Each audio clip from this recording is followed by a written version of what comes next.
آپ دیکھ رہے ہیں نور ٹی وی جدہ اور میں ہوں آپ کا دوست، آپ کا ہوسٹ محمد عاقل۔ جو سوشل میڈیا پر سعودی عرب کے خلاف طوفان بدتمیزی پھیلائی جاتی ہے تو لوگ ہم سے رابطہ کرتے ہیں کہ اس کی حقیقت کیا ہے اور کس زاویے سے، کس طریقے سے ان کو جواب دیا جائے اور ان کی تصدیق اور تکذیب کی جائے۔ وہ جو سرکولر وزارت شؤون اسلامی والاوقاف اور یہاں کی منسٹری کی طرف سے ان کے ٹویٹر پر اور پورے سعودی عرب کی مساجد کو مخاطب کر کے منسٹر نے، جن کا نام ہے ڈاکٹر عبداللطیف بن عبدالعزیز آل شیخ، یہ تعمیم فوری ارجنٹ سرکولر بھیجا گیا ہے، جس کا ترجمہ بھی انہوں نے بھیجا ہے۔ اسلام کی غلط تشریح کرتے ہیں۔ اگر یہ تشریح صحیح کرتے تو میں شاید 10 سال کے بعد توبہ نہ کرتا تبلیغی جماعت سے۔ یہ ایک بدعت اور فرقہ واریت کو فروغ دیتے ہیں۔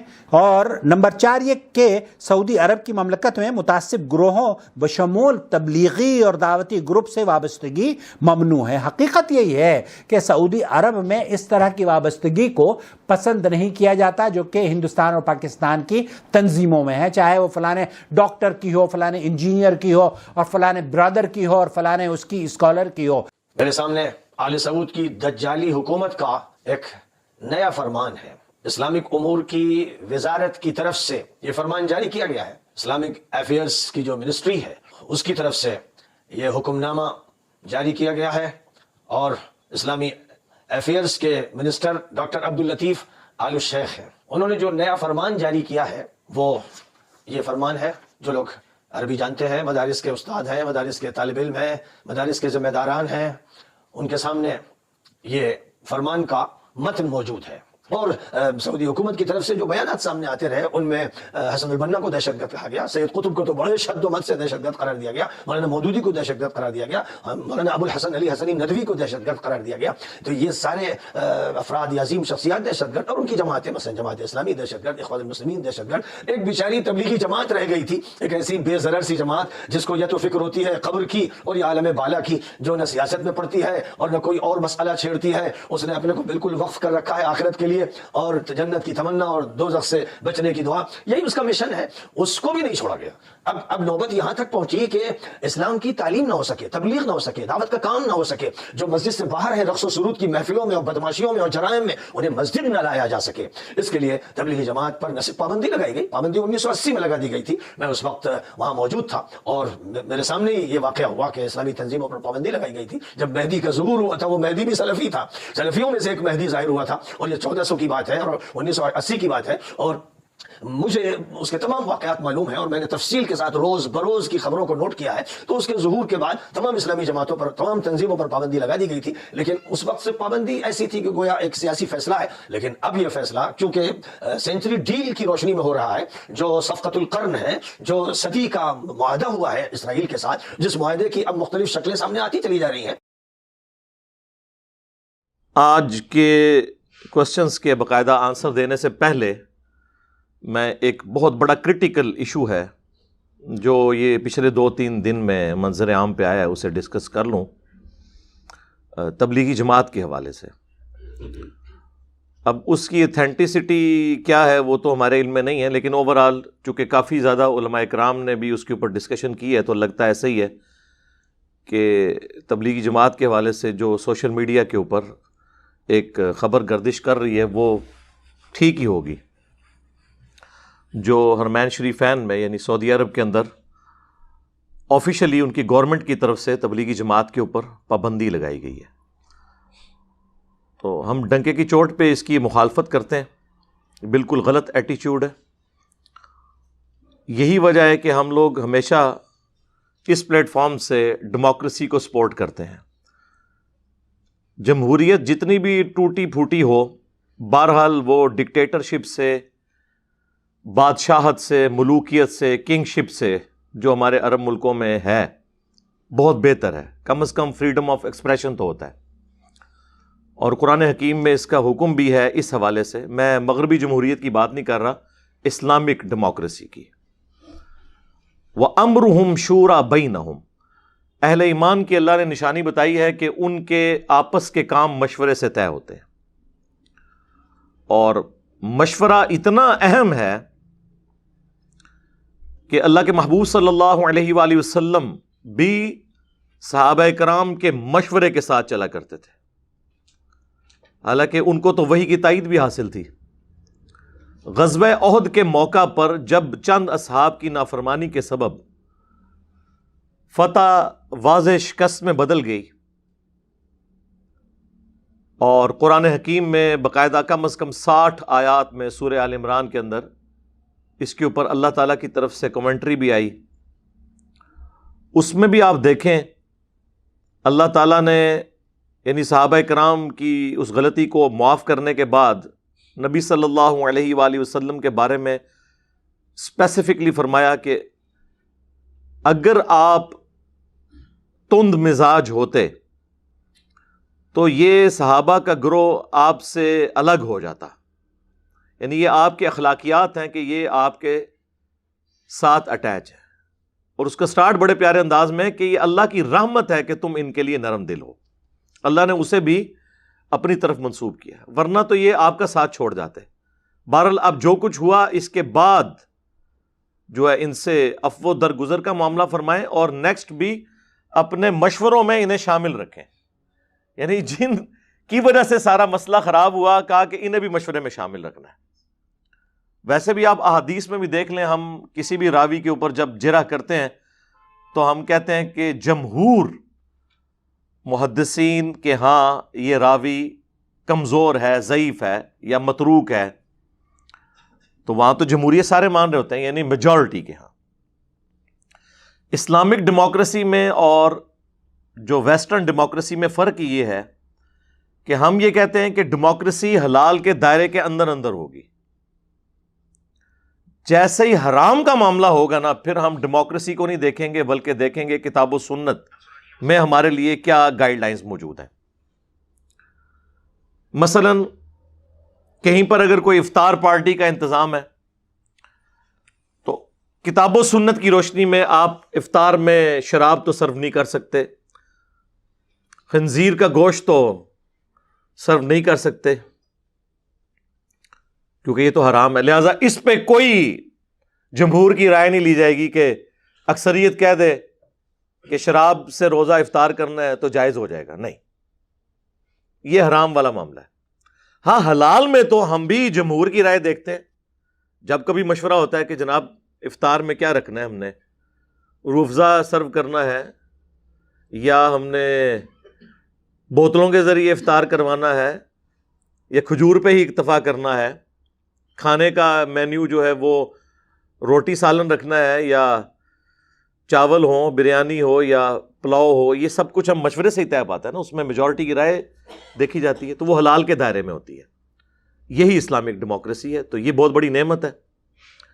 پاکستان میں سمجھتا ہوں بہت بڑی نعمت ہے مسلمانوں کے لیے، جہاں کم از کم فریڈم آف ایکسپریشن تو کافی حد تک موجود ہے۔ اب دیکھتے ہیں اس پلیٹ فارم سے اخلاق کے دائرے کے اندر کوئی ریاستی ادارہ، کوئی مذہبی جماعت، کوئی پولیٹیکل لیڈر نہیں بچا کہ میں نے اس کے اوپر کرٹیسزم نہ کیا ہو۔ عام بندوں کا کرٹیسزم کوئی میٹر نہیں کرتا کیونکہ ان کی ویورشپ اتنی نہیں ہوتی۔ ہماری اللہ کے فضل سے ویورشپ پاکستان کے جتنے بڑے بڑے ٹی وی چینلز ہیں ان سے بھی زیادہ ہے، تو پھر لوگوں کو ہضم ہو رہی ہے تو تبھی سن رہے ہیں نا۔ تو یہ ساری فریڈم آف ایکسپریشن کی برکات ہیں، یہ سب کچھ آپ کو عرب ملکوں میں حاصل نہیں ہے۔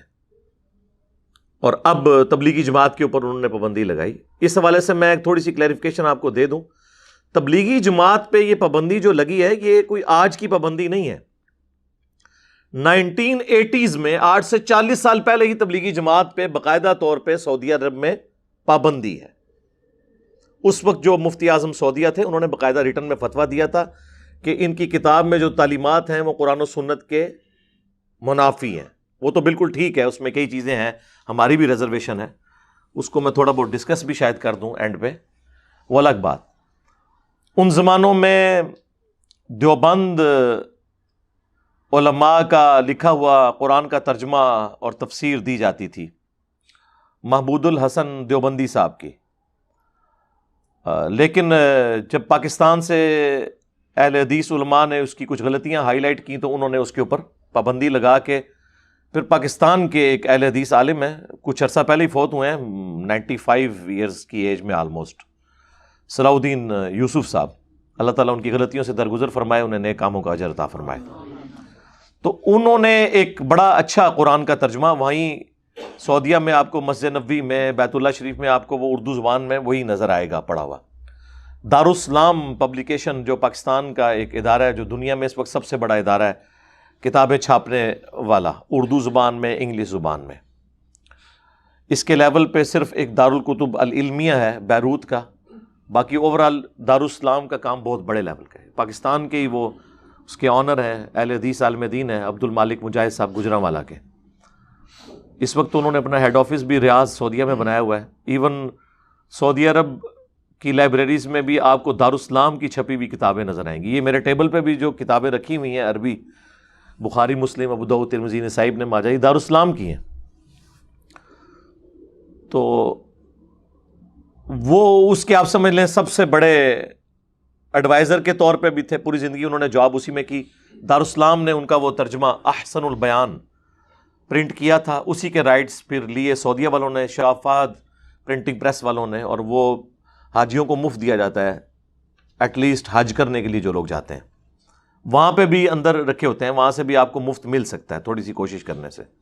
اور زبانوں میں بھی ہے، اردو والا جو ہے وہ بہرحال انہی کا ہے۔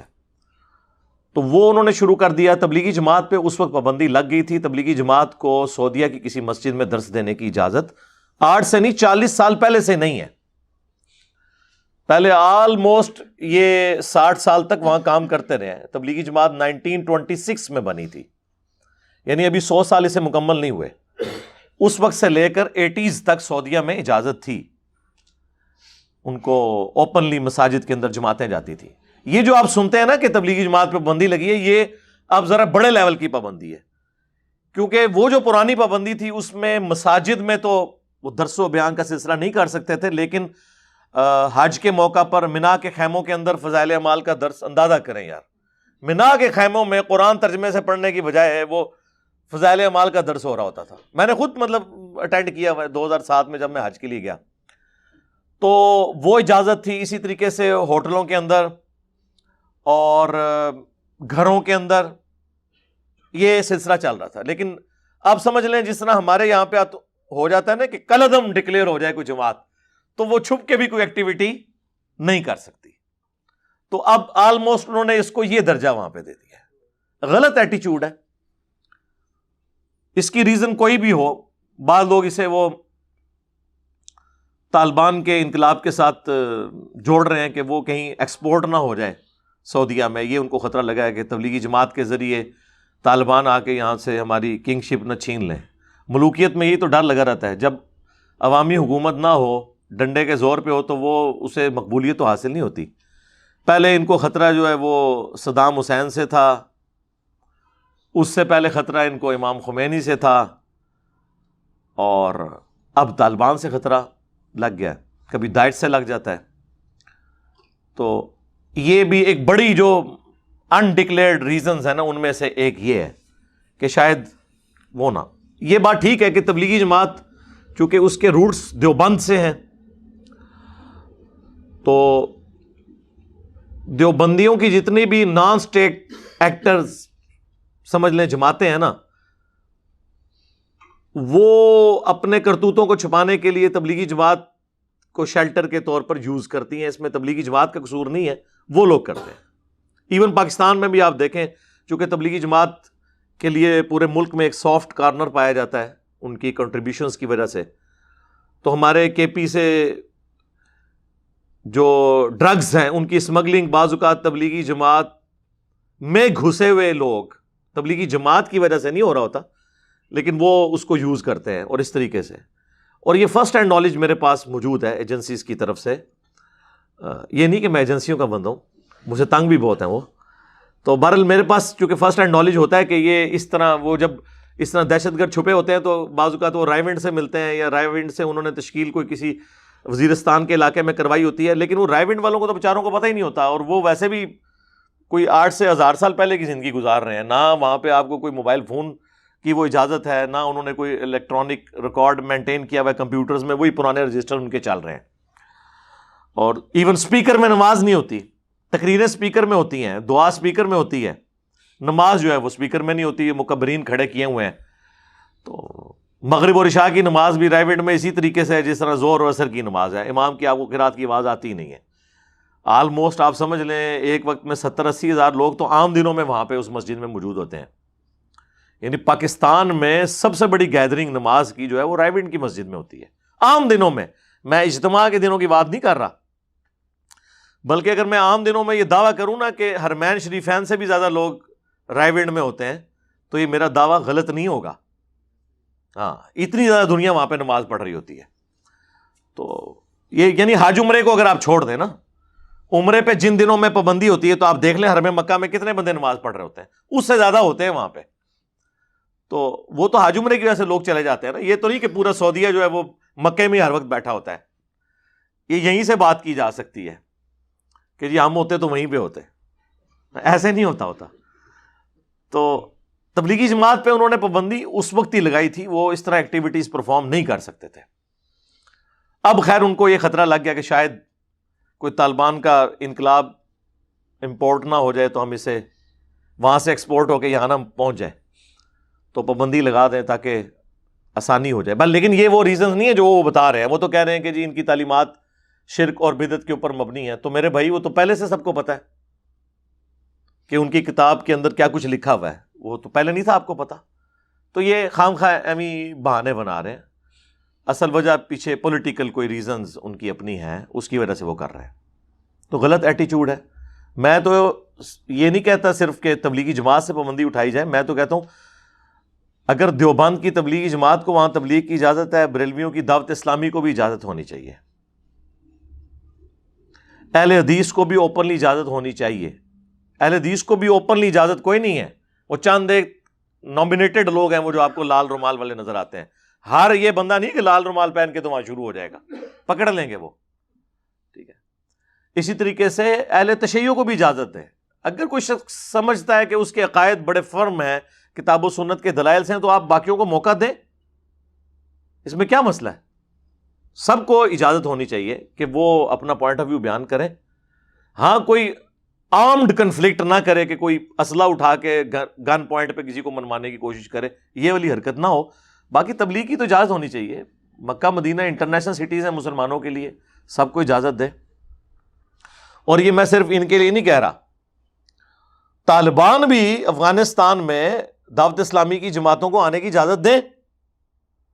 ہمارے پاس تو یہ بھی فرسٹ ہینڈ نالج ہے، افغانستان سے کئی لوگ یہاں پہ آ چکے ہیں ماشاءاللہ.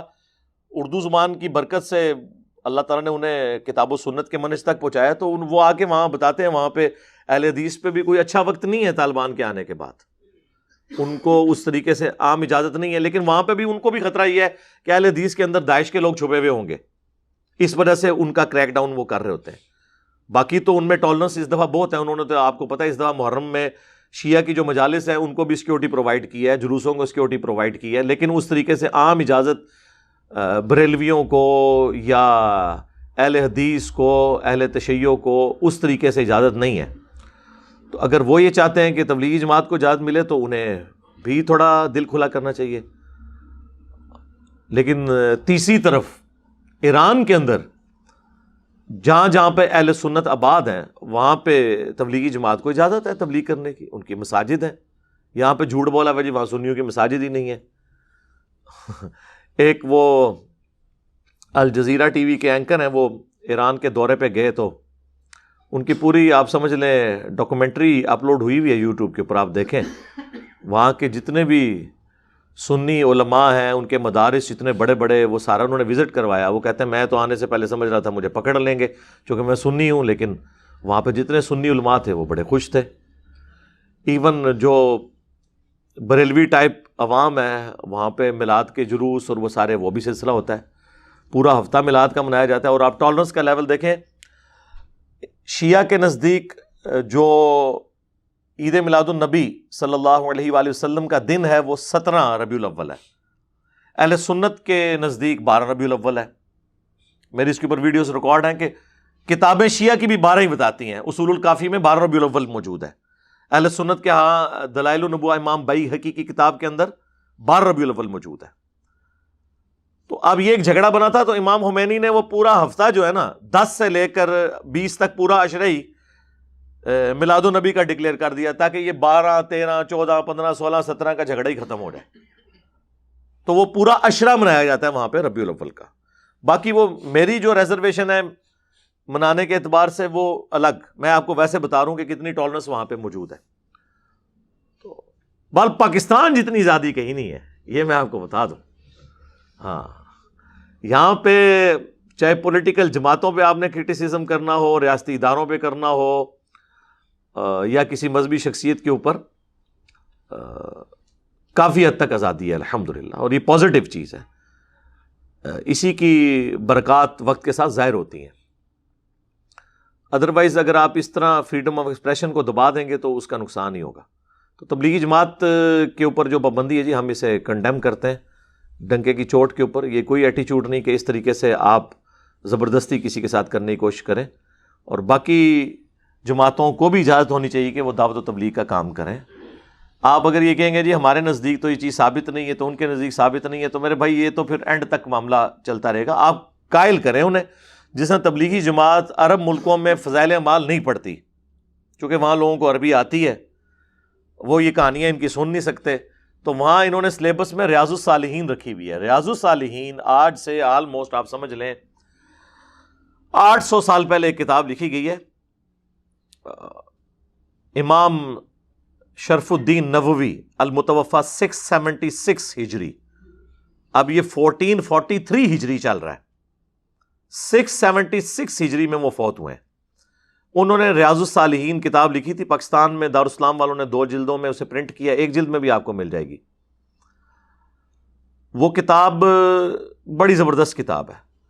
مختلف ٹاپکس، بیسکس سے لے کر اخلاقیات تک، ہر ٹاپک کے اوپر پہلے وہ آیات لے کے آتے ہیں، اس کے بعد وہ احادیث لے کے آتے ہیں، بخاری سے، مسلم سے، پھر اس کے بعد سنن اربعہ، جامع ترمذی، ابو داؤد، نسائی، ابن ماجہ سے.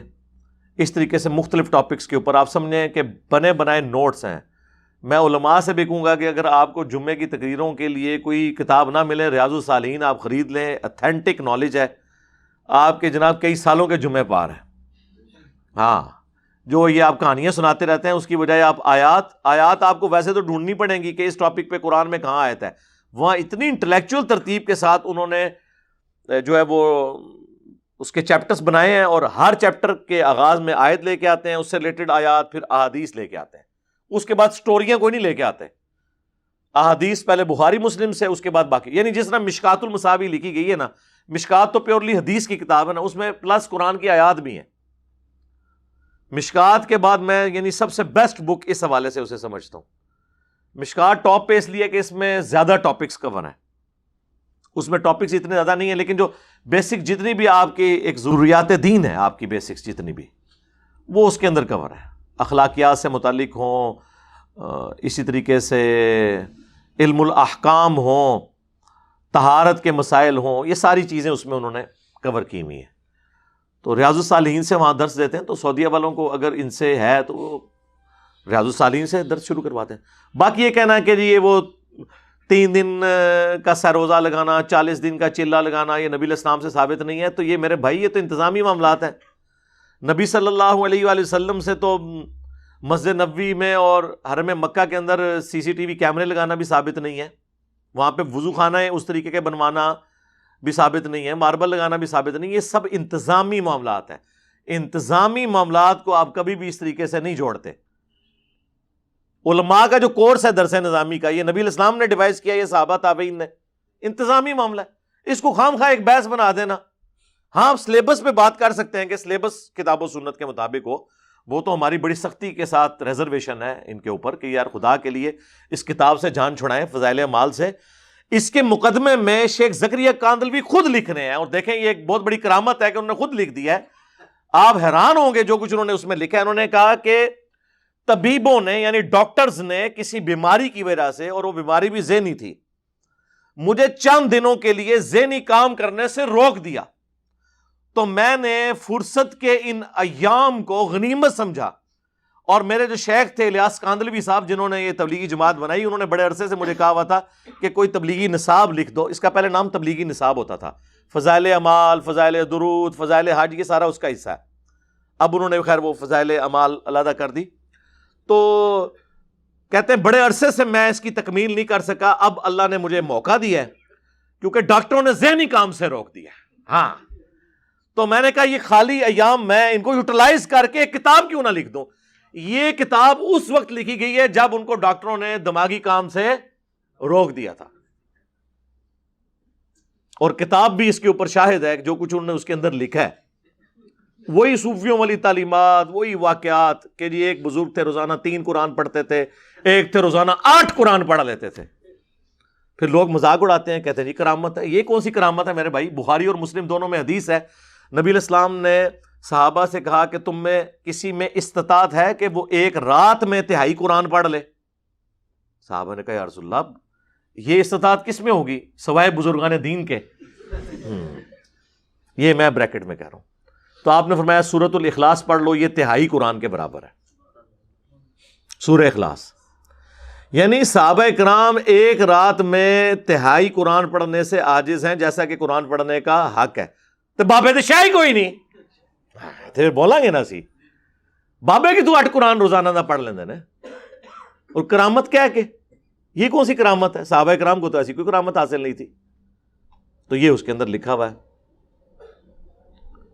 پھر اس میں لکھا ہے کہ جی قرآن حکیم سمجھنے کے لیے آپ کو، اور پھر ساتھ بچنے کے لیے ساتھ قرآن کی تفسیر کے لیے. اور تفسیر کو چھوڑ دو، قرآن تو سیدھی سیدھی تذکیر ہے. وَأُوحِيَ إِلَيَّ هَذَا الْقُرْآنُ لِأُنذِرَكُم بِهِ وَمَن بَلَغَ. اے نبی تم فرما دو قرآن مجھے اللہ نے اس لیے وحی کیا کہ اس کے ذریعے میں تمہیں بھی نصیحت کروں اور جس تک یہ کتاب پہنچے. تو ایز فار ایز نصیحت از کنسرنڈ دنیا کی سب سے آسان کتاب قرآن ہے. اس کی وجہ ہے کہ یہ ایک موچی کی بھی ضرورت ہے، ایک ڈاکٹر کی بھی، ایک ریڑی بان کی بھی ضرورت ہے، ایک انجینئر کی بھی، ایک انٹلیکچوئل کی بھی ضرورت ہے، ایک عام انسان کی بھی، کیونکہ کامیابی تو آخرت کی سب کو چاہیے. تو یہ سب کو سمجھ آئے گی. اسی لیے قرآن حکیم میں کم از کم 4 دفعہ تو آیا یہ وَلَقَدْ يَسَّرْنَا الْقُرْآنَ لِلذِّكْرِ فَهَلْ مِن مُدَّكِرٍ. ہم نے قرآن نصیحت حاصل کرنے کے لیے آسان کر دیا، ہے کوئی اس سے نصیحت حاصل کرنے والا؟ تو کیوں کہا؟ اسی لیے کہا نا نصیحت حاصل کریں. وہ جی نہیں وہ تفسیر کے لیے 15 تفسیر کون کر رہا ہے؟ اور پھر 14 علوم گنوانے کے بعد 15واں انہوں نے لکھا واہ بھی ہے، یعنی گاڈ گفٹڈ. یعنی آپ 14 تو کسبی ہیں جو آپ کر سکتے ہیں، حاصل ایکوائر کر سکتے ہیں. جو 15واں علم ہے وہ واہ بھی ہے، وہ گاڈ گفٹڈ ہے. یہ انہوں نے اس لیے پاک چھوڑی ہوئی ہے کہ اگر کوئی قرآن پہ کی تبلیغ بھی شروع کرے اسے کہ جی واہ بھی تو آپ کے پاس ہے ہی نہیں ہے. اور پھر آگے انہوں نے یہاں تک لکھا کہ احمد بن حنبل کو ایک دفعہ خواب میں اللہ تعالیٰ کی زیارت ہوئی اور احمد بن حنبل نے اللہ تعالیٰ سے پوچھا کہ اے اللہ میں تیرا قرب حاصل کرنا چاہتا ہوں، تو سب سے بہترین ذریعہ کیا ہے؟ تو اللہ تعالیٰ نے فرمایا میری کتاب قرآن. وہ تو پہلے ہی بتا دیا ہے. یعنی نبی علیہ السلام غدیر خم پہ قرآن اور اہل بیت، حجت الوداع پہ قرآن اور سنت. غدیر خم کی احادیث صحیح مسلم میں، حجت الوداع کی حدیث المستدرک للحاکم کے اندر. پھر نبی علیہ السلام کی صحیح مسلم میں حدیث کے ہر خطبے کا آغاز ہی ہوتا ہے اما بعد فإن خیر الحدیث کتاب اللہ. پھر بخاری اور مسلم میں آیا کہ نبی علیہ السلام کا وسیع قرآن، جو عبداللہ ابن ابی اوفا سے کسی نے پوچھا کہ نبی علیہ السلام نے کسی کے لیے وصیت کی تھی، انہوں نے کہا قرآن کے مطابق چلتے رہنے کی ہمیں وصیت کی تھی. تو وہ تو احمد بن حنبل کو خاص بات یعنی آنی ہے. اور پھر اللہ تعالیٰ کی خواب میں زیارت ہوئی، ایڈی بڑی کہانی، اس تو بڑی کہانی. یعنی موسیٰ علیہ السلام کو تو خواب والا پیکج آفر نہیں ہوا کوہ طور کے اوپر. جب انہوں نے کہا میں نے یا اللہ تجھے دیکھنا، تو وہاں پہ آفر ہو جاتی ہے نا خواب والی کہانی کروا دی. تو احمد بن حنبل کہتے ہیں کہ یا اللہ سمجھ کے بغیر سمجھ کے، تو لگتا ہے کہ تبلیغی جماعت والے نے خود ہی بنایا خواب. احمد بن حنبل کو کہنا سی کہ سمجھ کے کہ بغیر سمجھ کے، ان کو عربی آتی تھی، انہوں نے یہ بات کیوں کرنی تھی؟ ٹھیک ہے. جبکہ اللہ کے نبی علیہ السلام کی حدیث بھی موجود ہو جامع ترمذی میں کہ جس شخص نے 3 دن سے کم میں قرآن مکمل کیا اس نے قرآن کے فہم کا حق ادا نہیں کیا. یعنی قرآن پڑھا ہی فہم کے لیے جاتا ہے، 3 دن سے کم میں ختم بھی نہیں کرنا ہوتا، 8 قرآن ایک رات میں نہیں پڑھنے ہوتے. اور امام حنیفہ کی طرف منسوب کیا 61 قرآن رمضان میں پڑھتے تھے، 30 دن کے وقت، 30 رات کے وقت، ایک تراویح میں. وہ جڑا کاٹ ہے نا اتنے والا ایک وہ تراویح والا آیا ہے 29 روزے پتہ نہیں کیا کرتے سن 3 روزے لیتا تھا ایک کاٹ ہے سمجھ کے کہ بغیر سمجھ کے. تو وہ کہتے ہیں آگے اللہ تعالیٰ نے فرمایا کہ خواہ سمجھ کے خواہ بغیر سمجھ کے. استغفر اللہ کتنا بڑا جھوٹ ہے. یعنی وہ اللہ جس نے اپنا پیغمبر بھیجا قرآن کی دعوت کا یعنی آپ سمجھ لیں لب لباب یہ ہے. اور سورہ صاد کی آیت کہ قرآن ہم نے تمہاری طرف اس لیے نازل کیا ہے تاکہ لوگ اس سے نصیحت حاصل کریں اور عقل والے اس پہ غور و تفکر کریں. پھر سورہ محمد کے اندر اللہ تعالیٰ نے فرمایا ہے کہ قرآن پاک پہ یہ تفکر کیوں نہیں کرتے, کیا ان کے دلوں کے اوپر تالے پڑے ہوئے ہیں. پورے کا پورا قرآن کا مقدمہ اس کے گرد ہے کہ اسے سمجھنا ہے. اور عامر بن حنبل کو کوئی نئی کہانی خواب میں کروا دی گئی ہے, جھوٹ ہے. اب یہ وہ ساری باتیں ہیں جو وہاں موجود ہیں. پھر وہ جو 70,000 دفعہ کلمہ شریف TCS بلٹی کروانے والا واقعہ وہ بھی لکھا ہوا ہے فضائل اعمال میں. وہ کہتے ہیں جی شیخ قرطبی فرماتے ہیں نبی الاسلام کی وفات کے 650 سال کے بعد کی آلموسٹ بات ہے. وہ کہتے ہیں جی ایک نوجوان کے بارے میں نے سنا اسے کشف ہو جاتا ہے کہ کون جنت میں ہے کون جہنم میں. صحابہ کو تو کوئی کشف نہیں ہوا. بخاری مسلم دونوں میں حدیث ہے نبی الاسلام ایک جگہ سے گزرے آپ رک گئے. صحابہ نے کہا کیوں رکے؟ تو فرمایا کہ 2 قبر والوں کو عذاب ہو رہا ہے. صحابہ کو تو نظر نہیں آیا. اگر حضرت ابوبکر عمر عثمان و علی نبی الاسلام کے ساتھ موجود ہوں تب بھی عذاب قبر ان کو نظر نہ آئے تو بابت شاہی کوئی نہیں. وہ کہتے ہیں وہ لائیو دیکھ رہا ہے کون جنت میں کون جہنم میں. یہ فضائل اعمال میں لکھا ہوا ہے. کہتے ہیں میں نے نا یہ سن رکھا تھا کہ 70,000 دفعہ کسی کو کلمہ پڑھ کے بخش دیا جائے نا تو بے شک انہیں کام چوک کے رکھا ہوا دنیا وہ بخشیا جائے گا. تو کہتے ہیں میں نے کہا میں نا اپنے دل ہی دل میں نا یہ TCS یا اصالہ ثواب کر دیتا ہوں اس کی ماں کو, کیونکہ وہ چیخا کہ میری ماں جہنم میں جا رہی ہے تو میں پھر چیک کر لوں گا واقعی یہ صاحب کشف ہے کہ نہیں.